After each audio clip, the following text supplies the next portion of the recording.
16 साल पहले की है। Mumbai local train bomb blast में 200 से ज़्यादा लोग मारे गए थे। 700 के करीब लोग घायल हुए थे। महाराष्ट्र एटीएस ने इस मामले में 13 लोगों को गिरफ्तार किया था। इनमें से एक वाहिद शेख भी था। वाहिद शेख 9 साल तक जेल में रहा। उस पर खूब जुल्म किए गए।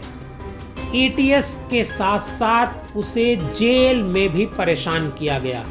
जेल में भी उसे 3rd डिग्री दी गई, जिसकी वजह से वो अक्सर अब बीमार रहता है। वाहिद कहते हैं कि उनके शरीर का शायद ही कोई ऐसा हिस्सा होगा जिस पर जख्मों के निशान न हो। 9 साल बाद अदालत ने वाहिद शेख को पूरी तरह से बेगुनाह बता दिया। नमस्कार, आदाब। आप देख रहे हैं डीएनएम शो, अपराध की कहानियों का शो।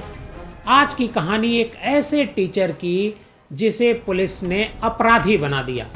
अपराधी ही नहीं, बल्कि ये कहें कि उसे आतंकवादी बना दिया। 9 साल तक उसे जेल में रहना पड़ा। जेल से वो जब बाहर निकला तब उसकी दुनिया बदल चुकी थी।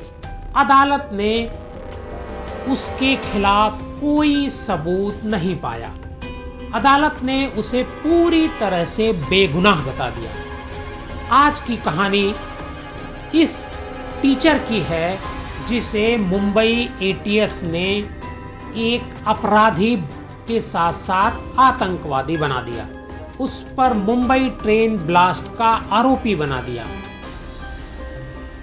कहानी को शुरू करते हैं। इससे पहले एक अनुरोध, अगर आप हमारे इस चैनल पर नए हैं, पहली बार आए हैं, तो हमारे इस चैनल को सब्सक्राइब करके हमें सपोर्ट कीजिए। वाहिद शेख को 9 साल तक जेल में रहना पड़ा।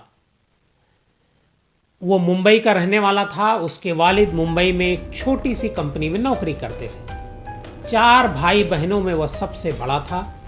इंग्लिश और उर्दू में मास्टर किया और अंजुमन इस्लाम में बच्चों को इंग्लिश पढ़ाने लगता है। उस वक्त वह मुंबई में रहता था। उसकी शादी भी हो चुकी थी।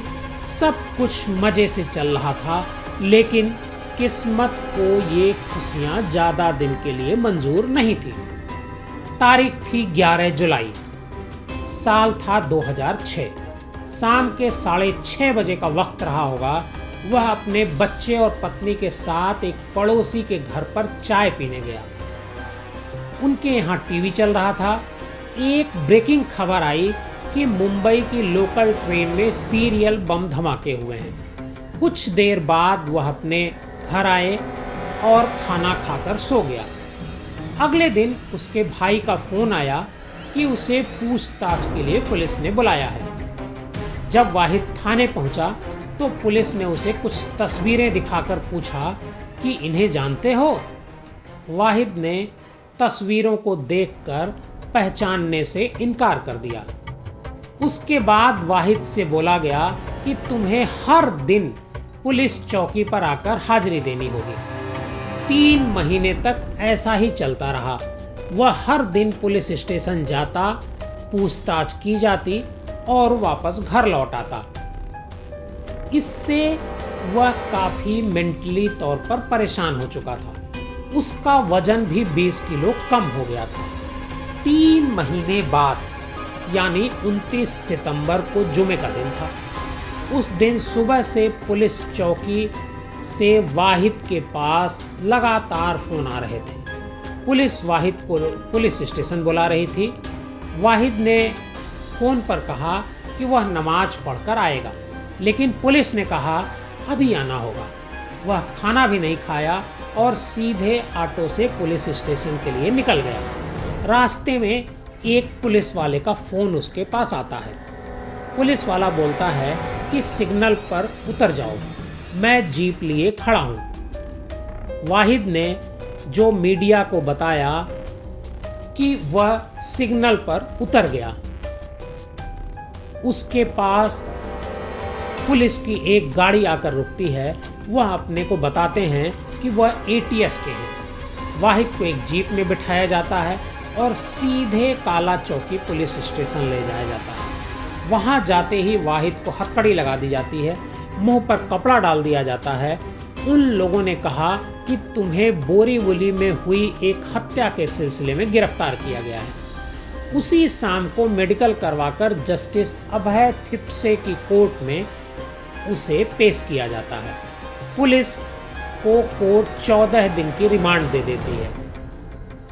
वाहिद जब जेल से बाहर आया, उसके बाद उसने जो कहानी मीडिया के बताई, उसके मुताबिक उन 14 दिनों में वाहिद के साथ जो कुछ हुआ वह कहता है कि खुदा न करे किसी दुश्मन के साथ हो।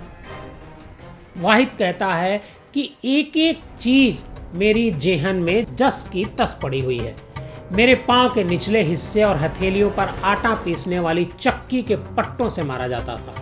मुझे नंगा करके तेज एसी कमरे में खड़ा कर दिया जाता था, तो कभी तेज हीटर वाले कमरे में उल्टा लटका देते थे। इतनी घुटन होती कि लगता है सांस निकल जाएगी। जिस कमरे में रिमांड के दौरान वाहिद सोता था, वहां इतना तेज शोर किया जाता था कि ऐसा लगे कान का पर्दा फट जाए। इसके बाद वाहिद की रिमांड फिर बढ़ जाती है। पुलिस उसकी छाती के निपल्स और प्राइवेट पार्ट पर करंट लगाती है। पेशाब करने जाता तो ऐसी जलन होती कि गला फाड़कर चिल्लाने लगता था। कई दिनों तक उसे कुछ खाने को नहीं दिया होगा। अब सवाल यह होता है कि आखिर वाहिद के साथ ऐसा क्यों कर रही थी। दरअसल वाहिद के एक रिश्तेदार को पुलिस ने इस बयान के लिए तैयार कर लिया था कि लोकल ट्रेन धमाकों के लिए वाहिद ने पाकिस्तानी आतंकवादियों को अपने घर में रुकवाया, उन्हें खाना खिलाया और देश से निकलने के लिए रास्ता दिखाया।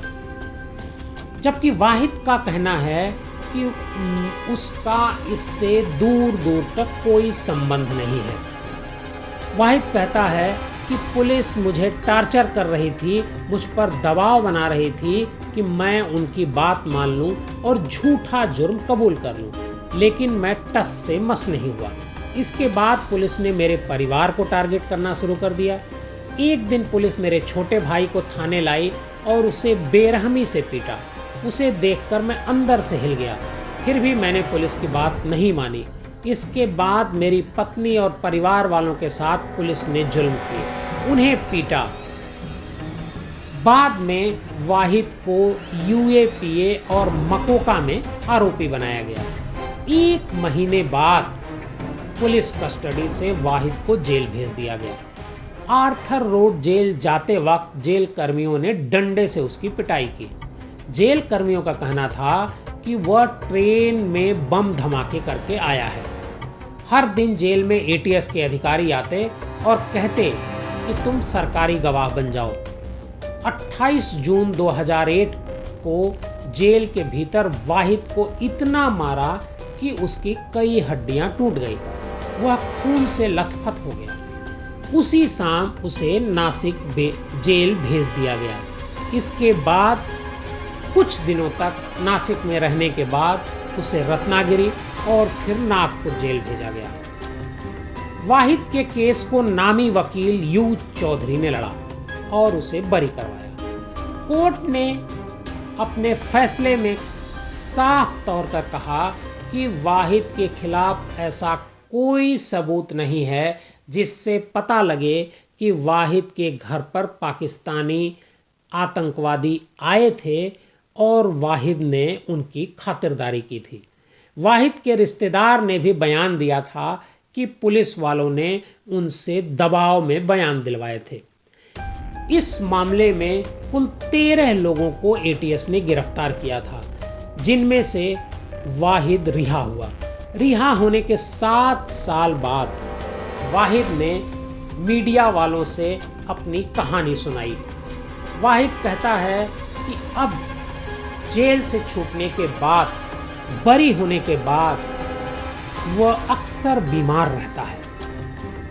वाहिद कहता है कि पुलिस के पिटाई के जख्म आज भी उसे दर्द देते रहते हैं।